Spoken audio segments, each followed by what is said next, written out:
But June was the center of the storm. He showed Murray's letter to his mother, whom it greatly disturbed. June promised that on Murray's imminent visit home, he would not only not avoid him, but would confront him and really let him have it. Murray arrived in Waverly in early February. On the second night of his visit, at a dinner at his sister's, June showed up with his wife. The brother's father and mother were also present. The encounter lasted some 2 hours.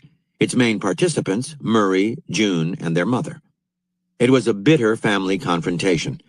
A furious June threatened a lawsuit over Murray's scurrilous stories and accused his mother of conspiring with her favorite. When Murray confirmed that he and his mother were in cahoots, that it had all been plotted years ago between him and Mom, she was outraged, denied knowledge of any plot, and said she would never tell Murray anything again. June told his own stories about his professor brother. Murray responded that they were amusing, but he knew better ones. The entire conversation centered on personal issues, and many repressed emotions came to the surface. But Murray remained strangely detached.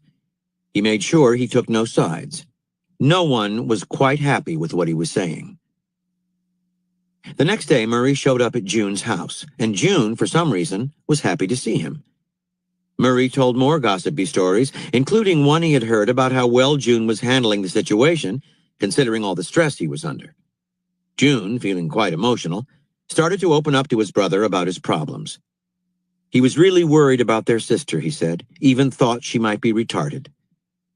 Later that day, Murray visited the sister and told her what June had said about her.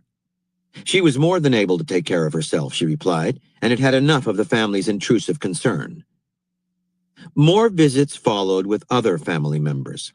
In each case, whenever someone tried to pass along some gossip or get Murray to take his or her side in the family constellation, he would either deflect the attempt with a neutral comment or pass it along to the person involved.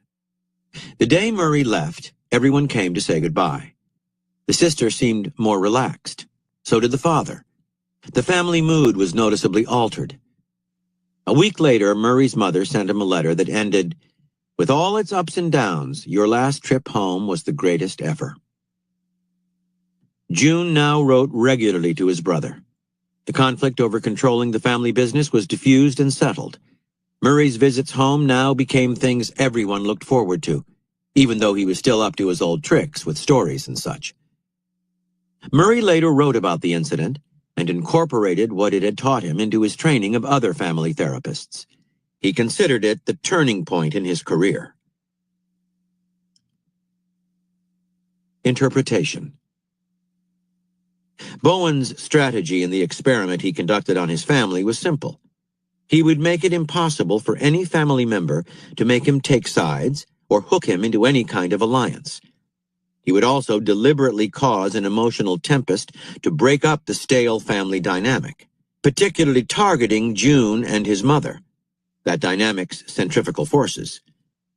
He would make his family see things anew by getting them to talk about personal matters rather than avoiding them. He would work on himself to stay calm and rational, squelching any desire either to please or to run away from confrontation. And in the midst of this experiment, Bowen experienced an unbelievable feeling of lightness, a near euphoria. For the first time in his life, he felt connected to the family without being submerged by its emotional pulls. He could engage, argue, and banter without either regressing into childish tantrums or striving to be falsely agreeable. The more he dealt with the family this way, the easier it became. Bowen also noticed the effect his behavior had on others. First, they could not interact in their usual way. June could not avoid him. His weak sister could not internalize all the family's problems. The mother could not use him as a crutch. Next, they found themselves drawn to him. His refusal to take sides made it easier to open up to him. The stale family dynamic of gossip, secret communications, and irritating alliances was broken up in one visit. And, according to Bowen, it stayed that way for the rest of his life. Bowen transferred his theory and practice beyond the family.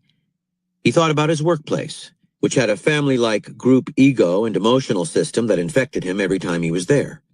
People would pull him into alliances, criticize absent colleagues, make it impossible for him to stay detached. Avoiding these conversations solved nothing. It meant he was still affected by the group dynamic, just unable to deal with it. Listening patiently to people's gossip while wishing they would stop was equally frustrating. Bowen had to take some kind of action to disrupt the dynamic, and he found he could apply the same tactics he had used on his family to great success. He purposefully stirred things up while staying free of alliances. And, as with his family, he noticed the tremendous power his autonomy gave him in the group. No one can get far in life without allies. The trick, however, is to recognize the difference between false allies and real ones. A false alliance is created out of an immediate emotional need. It requires that you give up something essential about yourself and makes it impossible for you to make your own decisions. A true alliance is formed out of mutual self-interest, each side supplying what the other cannot get alone. It does not require you to fuse your own identity with that of a group or pay attention to everyone else's emotional needs. It allows you autonomy. Throughout your life, you will find yourself in groups that demand fusion, forcing you into all kinds of false alliances that command your emotions. You must find a way to the position of strength and power, able to interact and engage with people while staying autonomous. You deftly avoid false alliances by taking provocative actions that make it impossible for people to entrap you. You shake up the dynamic as much as possible, targeting the troublemakers and controllers. Once you are in a position where you are able to stay rational within the group, you can seem to join an alliance without worrying about your emotions running away with you. And you will find that as the person who is simultaneously autonomous and part of the group, you will become a center of gravity and attention. By Balthazar Gracian. Enter into action under the cover of helping another's interests, only to further your own in the end.